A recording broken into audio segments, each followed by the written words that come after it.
ನಮಸ್ಕಾರ ಬಂಧುಗಳೇ, unique associates YouTube ವಾಹಿನಿಯಿಂದ ನಮಸ್ಕಾರ. ಈಗ ನೋಡ್ರಿ, ನಾವಿಲ್ಲಿ ನುಗ್ಗಿಕೇರಿ ಹನುಮಂತ ದೇವರ ಬಗ್ಗೆ ತಮಗೆ ಇವತ್ತೊಂದು ವಿಷಯವನ್ನು ತಿಳಿಸ್ತೀವಿ. ಇಲ್ಲಿ ಸಾಕಷ್ಟು ಜನ ಭಕ್ತರು ಬಂದು ಎಲ್ಲ ಅವರಿಗೆ ಸಂಕಷ್ಟಗಳ ಪರಿಹಾರವಾಗಿದೆ. ಅದರ ಸಲುವಾಗಿ ಅದರದ ಮಹತ್ವವನ್ನು ತಮಗೆ ತಿಳಿಯಪಡಿಸ್ತೀವಿ. ಈಗ ದೇವಸ್ಥಾನ ತೋರಿಸ್ತೀವಿ. ಈಗಾಗಲೇ ನಾವು ಹೊರಟಿದ್ದೀವಿ. ಇಲ್ಲಿ ನೋಡ್ರಿ, ನಮ್ಮ ಮ್ಯಾಕ್ಸಿ ಕ್ಯಾಬಲ್ಲಿ ನಮ್ಮ ಟೀಮ್ ಇಂಡಿಯಾ ಎಲ್ಲ ತೋರಿಸ್ತಾ ಇದ್ದೀವಿ. ನಾವೆಲ್ಲ ಸೇರಿಕೊಂಡು ಈಗ ನುಗ್ಗಿಕೇರಿಗೆ ಹೋಗೋದು. ಧಾರವಾಡದಿಂದ ಬಿಟ್ಟು ಈಗ 8 ಕಿಲೋಮೀಟ್ರ್ ಬಂದಿದ್ದಾಯಿತು. 8 ಕಿಲೋಮೀಟ್ರ್ ಅಂತಂದರೆ ಈಗ ಇಲ್ಲಿ ನುಗ್ಗಿಕೇರಿ ಎಂಟ್ರೆನ್ಸ್, ಇಲ್ಲಿ ನಾವು ಬೈಪಾಸ್ ರೋಡಲ್ಲಿ ಹೊರಟಿವಿ. ಮುಂದೆ ಇನ್ನೂ 3-4 ಕಿಲೋಮೀಟ್ರ್ ಬೈಪಾಸ್ ಇದೆ, ಕಲಘಟಗಿ ರೋಡ್ ಇದು. ಇಲ್ಲಿ ಲೆಫ್ಟಿಗೆ ತಿರ್ಕೊಂಡು ಇಲ್ಲಿ ನಾವು ಈಗ ಇದಕ್ಕೆ ನುಗ್ಗಿಕೇರಿಗೆ ಬಂದಿದ್ದಾಯಿತು. ನೋಡಿ, ನುಗ್ಗಿಕೇರಿ ದೇವಸ್ಥಾನ ನೋಡ್ತಾ ಇದ್ದೀರಿ ತಾವು. ದೇವಸ್ಥಾನದಲ್ಲಿ ಒಂದು ವಿಶೇಷವೆಂದರೆ ಈಗ ಹೇಳ್ತೀನಿ ನೋಡ್ರಿ. ಈ ವಿಶೇಷ ಅಂತಂದರೆ 4.5 ಅಡಿ ಎತ್ತರದ ಒಂದು ಆಂಜನೇಯ ದೇವಸ್ಥಾನ ಇದೆ. ಅಲ್ಲಿ ಒಳಗಡೆ ವಿಡಿಯೋ ಮಾಡಿಸ್ಕೊಡಲ್ಲ, ಅದಕ್ಕಾಗಿ ನಾನು ಇಲ್ಲೇ ಹೇಳ್ತಾ ಇದ್ದೀನಿ. ಈ ದೇವಸ್ಥಾನದಲ್ಲಿ ಆಂಜನೇಯನ ಮೂರ್ತಿಯಲ್ಲಿ ಏನಪ್ಪ ಅಂತಂದರೆ, ಈ ಬಲಗೈಯಲ್ಲಿ ಏನು ಅಭಯ ಹಸ್ತ ಕಾಣಸಿಗುತ್ತದೆ ಮತ್ತು ಸೌಗಂಧಿಕ ಪುಷ್ಪವೂ ಕೂಡ ಎಡಗೈಯಲ್ಲಿ ಇರೋದನ್ನು ಕಾಣಿಸ್ತದೆ.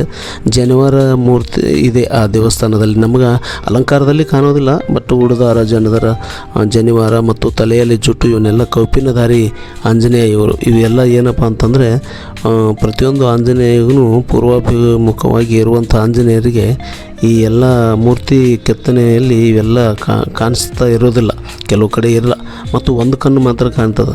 ಬಟ್ ಇಲ್ಲಿ ಏನಂದರೆ, ಪೂರ್ವಾಭಿಮುಖವಾಗಿ ಇದ್ದ ಆಂಜನೇಯದಲ್ಲಿ ಕೂಡ 2 ಕಣ್ಣುಗಳು ಕೆತ್ತನೆ ಮಾಡಿದ್ದಾರೆ. ಆ 2 ಕಣ್ಣುಗಳಿಂದ ನಮ್ಮನ್ನು ನೋಡಿ ನಮ್ಮ ಸಂಕಷ್ಟಗಳನ್ನು ಪಾರು ಮಾಡ್ತಾನೆ ದೇವರು ಆಂಜನೇಯ ದೇವರು ಅನ್ನುವಂಥ ಒಂದು ಭಕ್ತಿಭಾವದಿಂದ ಇಲ್ಲಿ ಜನ ಸಾಕಷ್ಟು. ಶನಿವಾರ ಮಾತ್ರ ಇದೆಲ್ಲ ಕ್ಯೂ ಇರುತ್ತೆ.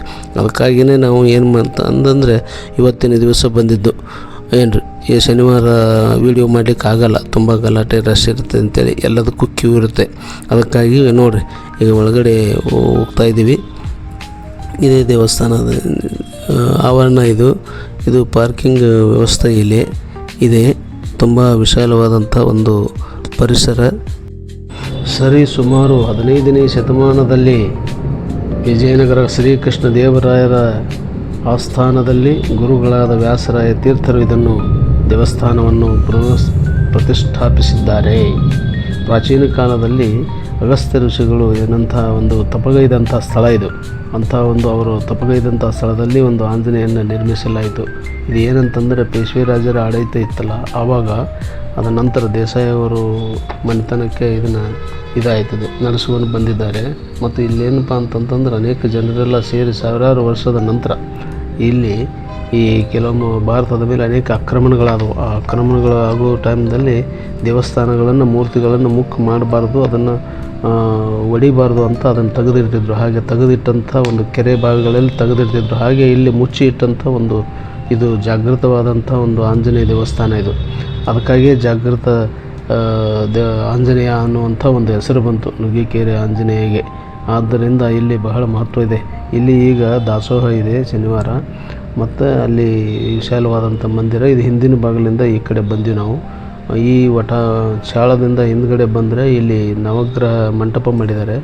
ಈ ನವಗ್ರಹ ಮಂಟಪ ಅಂತಂದರೆ ಇಲ್ಲಿ ಏನಪ್ಪ ಅಂತಂದರೆ, ಈ ಕೆರೆಯ ದಂಡಿಗೆ ಆಗಲೇ ಹೇಳಿದೆ ಒಂದು ವಿಶೇಷ ಸ್ಥಾನಮಾನ ಉಂಟು ಅಂತ. ಇದೇ ಕೆರೆ ಭಾಗಗಳಲ್ಲಿ ಮೂರ್ತಿಗಳನ್ನು ತೆಗೆದಿರ್ತಿದ್ರು. ಆಕ್ರಮಣಕಾರರಿಂದ ರಕ್ಷಣೆ ಮಾಡಿಕೊಳ್ಬೇಕಾದ್ರೆ ಊರಲ್ಲಿರೋ ಜನ.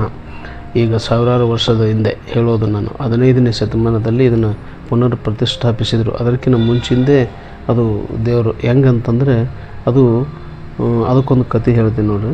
ವೀರ ಅಭಿಮನ್ಯುವನ ಮಗನಾದಂಥ ಪರೀಕ್ಷಿತನ ಸಾವಾಗುತ್ತದೆ. ಸರ್ಪ ಕಚ್ಚಿ ಸಾವಾದ ಮೇಲೆ ಪರೀಕ್ಷಿತನ ಮಗ ಜನಮೇಜಯ ಸರ್ಪಯಾಗ ಮಾಡುತ್ತಾನೆ. ಆವಾಗ ಯಜ್ಞಕುಂಡದಲ್ಲಿ ಎಲ್ಲ ಸರ್ಪಗಳು ಸತ್ತು ಬೀಳುತ್ತವೆ. ಹೀಗಾಗಿ ಎಲ್ಲ ಸರ್ಪ ದೋಷ ನಿನಗೆ ಬರಬಾರ್ದು ಅನ್ನುವಂಥ ದೃಷ್ಟಿಯಿಂದ ಅವರಿಗೆ ಏನಪ್ಪ ಅಂತಂದ್ರೆ, ಮಹರ್ಷಿ ವೇದವ್ಯಾಸರ ಶಿಷ್ಯರಾದಂಥ ವೈಶಂಪಾಯರಾದ ಈ ಋಷಿಗಳು ಮಹಾಭಾರತ ಕಥೆ ಹೇಳಿಸಿಕೊಂಡರೂ ಸಮಾಧಾನ ಆಗದಂತಾದರೆ, ನೀನು ವೈರಾಗ್ಯದಿಂದ ಮಕ್ಕಳನ್ನು ಅಲ್ಲಿ ರಾಜ್ಯಭಾರ ಬಿಟ್ಟು ದಕ್ಷಿಣ ಭಾರತ ಕಿಷ್ಕಿಂಧೆ, ಹಂಪಿ, ಪಂಪಾ ಸರೋವರದ ತುಂಗಭದ್ರಾ ನದಿ ತೀರದಲ್ಲಿ ಒಂದು ಹನುಮಂತ ದೇವರ ಜನ್ಮಸ್ಥಾನವನ್ನು ಮಾಡಿಕೊಂಡು 28 ವರ್ಷದವರೆಗೂ ಇದ್ದ.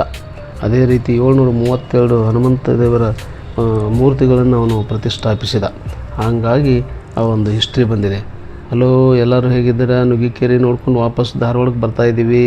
ಎಲ್ಲ ಚೆನ್ನಾಗಿದೆಯಾ? ಯಾರೂ ಮಾತಾಡ್ತಾ ಇಲ್ಲ, ಕೈಯಿಂದ ಸನ್ನೆ ಮಾಡ್ತಾ ಇದ್ದೀರಿ, ತೋರಿಸ್ತಾ ಇದ್ದೀರಿ. ಒಳ್ಳೆ ದೇವಸ್ಥಾನವನ್ನು ತೋರಿಸಿದ್ರಿ ಅಂತ ಹೇಳ್ತೀರಿ, ನಮ್ಗೆ ಅದೇ ಸಂತೋಷ. ನಿಮ್ಮ ಜೊತೆಗೆ ನಮ್ಮ ವಿಡಿಯೋದ ವೀಕ್ಷಣೆ ಮಾಡುವಂಥ ಎಲ್ಲರಿಗೂ ನಾನು ಹೇಳೋದಿಷ್ಟೇ, ನಮ್ಮ ಈ ಯೂಟ್ಯೂಬ್ ವಾಹಿನಿಯನ್ನು ಸಬ್ಸ್ಕ್ರೈಬ್ ಮಾಡಿರಿ @unique associates 108